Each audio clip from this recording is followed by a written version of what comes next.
السلام عليكم ورحمة الله وبركاته. كيف حالكم جميعا؟ إن شاء الله كلكم تكونوا بخير. ومن بعد غياب بفترة كتير كبيرة رجعت لكم اليوم بوصفة كتير خطيرة، وصفة مطاعم بامتياز دائما بنطلبها من المطاعم وسعرها بيكون غالي مش بسيط، وهي وصفة ستيك دجاج بالمشروم والكريمة. طعمها بجنن. يلا نروح للطريقة مع بعض. بداية بحتاج صدر دجاج شرائح بهذا الشكل.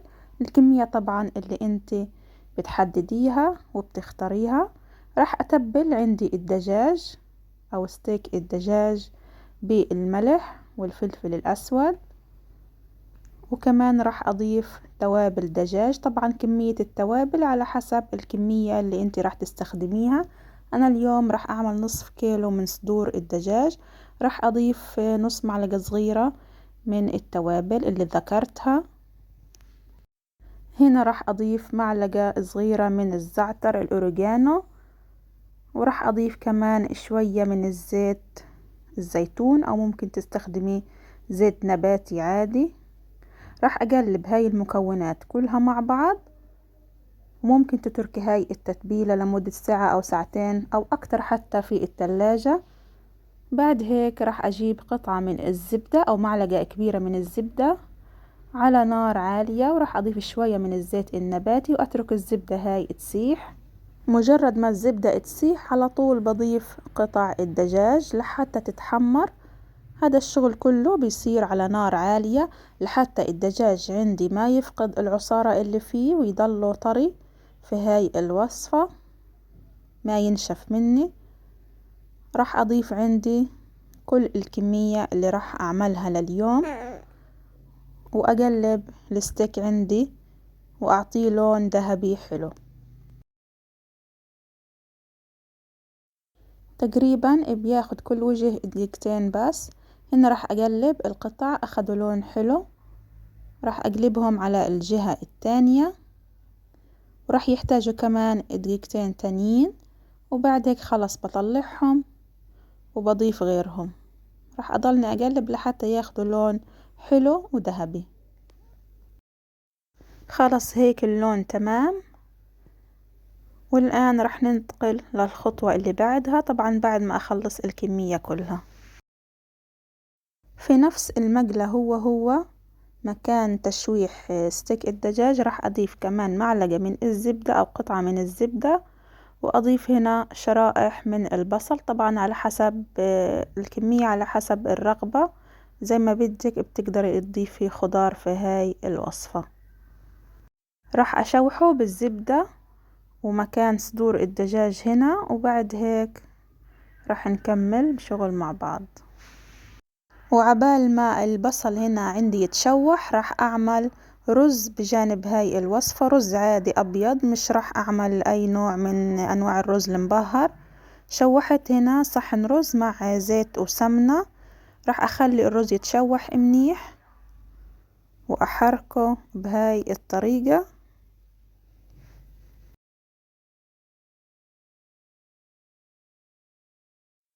بعد هيك راح نرجع على الوصفة الأساسية وأضيف إلها فلفل حلو مقطع شرائح بهذا الشكل. هنا راح نشتغل بالرز والوصفة مع بعض لأنهم التنين ما بياخدوا وقت. يعني هاي الوصفة بنص ساعة بتكوني محضرة الوجبة كاملة. طعمها كتير مميز، وكمان راح يحبوها الصغار والكبار، وكتير كمان مفيدة. هنا راح اترك الفلفل الحلو برضو يدبل شيء بسيط، وكمان راح اخلي الرز يستوي، وكمان راح اضيف على الفلفل الحلو والبصل مشروم. انا اليوم استخدمت مشروم معلب، ما كان موجود عندي مشروم طازة. طبعا الكمية كله على حسب الرغبة. راح اخلي كل الخضار كلهم يتسبكوا مع بعض او ياخدوا من طعم بعض ويتشوحوا. هنا عندي الرز خلص، كل الحبات اتغلفت مع بعض وتحمرت شيء بسيط. بعد هيك راح اضيف عليه الملح ومعلقة من شوربة ماجيك نور، وراح أحركهم بهذا الشكل. أنا هنا استخدمت رز بسمتي، صحن صغير من الرز البسمتي، راح أضيف له 2.25 من المية طبعا، وأخليه يستوي على نار هادية. بيطلع معايا رز مفلفل وكتير طيب، على فكرة طعمه كتير زاكي. هذا الرز ما بيحتاج بهارات، هيك رز سادة ويكون طعمه كتير لذيذ، بس شوية ملح وشوية ماجي كنور بكون طعمه ولا أروع، وريحته كمان بتكون رائعة وبتشهي. راح أتركه يستوي ونرجع نكمل الوصفة.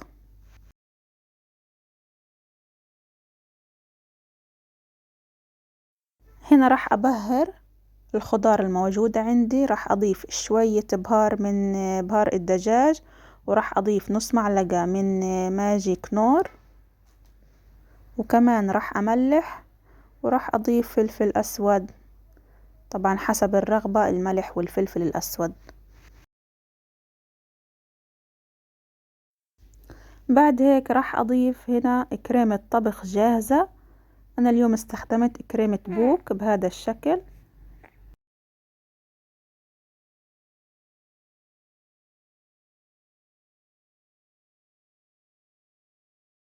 بعد هيك راح أضيف اختياري جبنة صفرة، عندي هنا أي نوع جبنة صفرة بتحبيها ضيفيها. هاي الخطوة مش إجبارية، اختيارية، أنا حبيت أضيفها. إذا ما حبيتي تستخدمي الكريمة الجاهزة ممكن تعمليها بالبيت. طبعا بخلي الكريمة مع الخضار تتسبك لمدة دقيقتين على النار. بعد هيك بضيف إلها شرائح الدجاج اللي عملناه وسويناهم في بداية الفيديو. راح أحكي لكم طريقة الكريمة، كريمة الطبخ في البيت. بتضيفي في الخلاط كاسة حليب، بتضيفي عليها معلقة طحين، معلقة قشطة، مثلث جبنة، ومعلقة زبدة، كلهم بتخفقيهم في الخلاط. وإذا حبيتي طبعا تضاعفي الكمية كرري هاي المكونات. هيك بتحصلي على كريمة طبخ في البيت، تحضريها بكون طعمها برضو بشهي وكتير لذيذ. آخر خطوة راح أضيف معلقة كبيرة من الشبت أو الجرادة المفرومة وأحركهم تحريكة خفيفة. بعد هيك بتكون عندي الوصفة جاهزة. وصفة كتير بنطلبها في المطاعم وكتير طعمها لذيذ وبشهي، وكمان مفيدة لأنه فيها حليب وفيها جبنة، وكمان بتحتوي على الدجاج والخضار. تقدري تقدميها بالشكل اللي انت حباه. وهنا قدمتها جنب الرز، كتير طعمها بشهي ولذيذ. بتمنى انكم تجربوها وتعملوها في البيت، اشهى وألذ بكتير من المطاعم. بتمنى وصفة اليوم تكون عجبتكم، وبتمنى كمان تتفاعلوا على الفيديو وتشيروا الفيديو لحتى استمر في تنزيل الوصفات وما انقطع عن تنزيل الوصفات. مع السلامة، وإن شاء الله بشوفكم فيديوهات جديدة.